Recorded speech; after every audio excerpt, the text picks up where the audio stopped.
So what's up mga bossing? So ayan, meron tayong gagawin.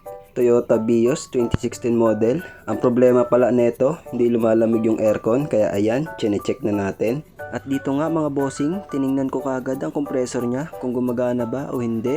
At hindi ko na rin nabidyohan at nakalimutan ko. Kaya simplihan na lang natin to. Basta ang importante, papakita ko sa inyo kung ano naging problema niya. At ayan, pressure plate nga pala ang naging problema niya. At ayan, nagtuyok-tuyok na. Naputol na kasi yung bracket niya. Di ko alam kung ba't nagkaganyan. Basta ang alam ko, papalitan natin yan. At eto, unahin natin tong 10mm na bolt.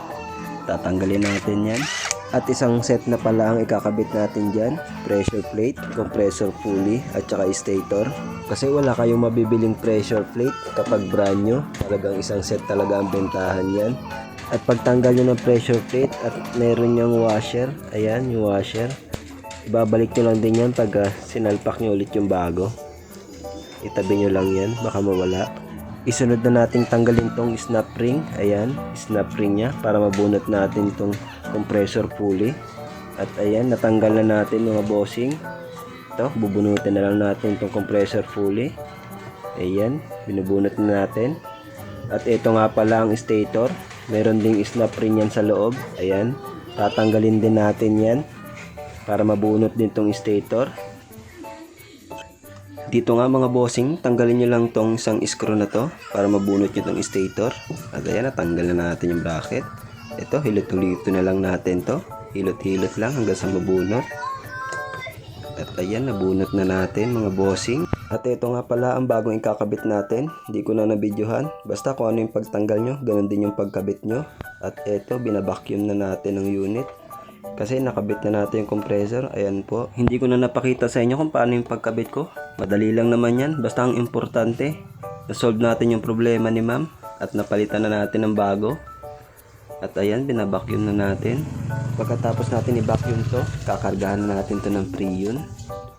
At ayan nga pala yung bagong kinabit natin na pulley. Aircon. Number 1. Sige lang po. Ilagay nyo ko sa ano. Sige pa. Sige pa. Ito nga. Yan. Tapos number 1 yung blower.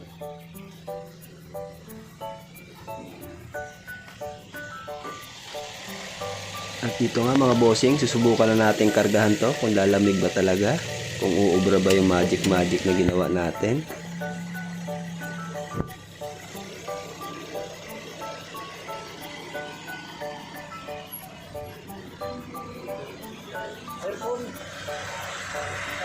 At dito nga mga bossing, hinikap-hikap ko na tong tubo na to. Kung may mararamdaman ba tayong lamig, at ayan, nararamdaman ko yung lamig. Ibig sabihin, meron na. At ayan, gumana na rin yung compressor nya. Tsaka alam naman natin na mahirap magbiyahe pag walang aircon. Lalo na't pag tanghali, talagang sobrang init. Talagang magmumoist ka. At eto nga pala yung tubo nya.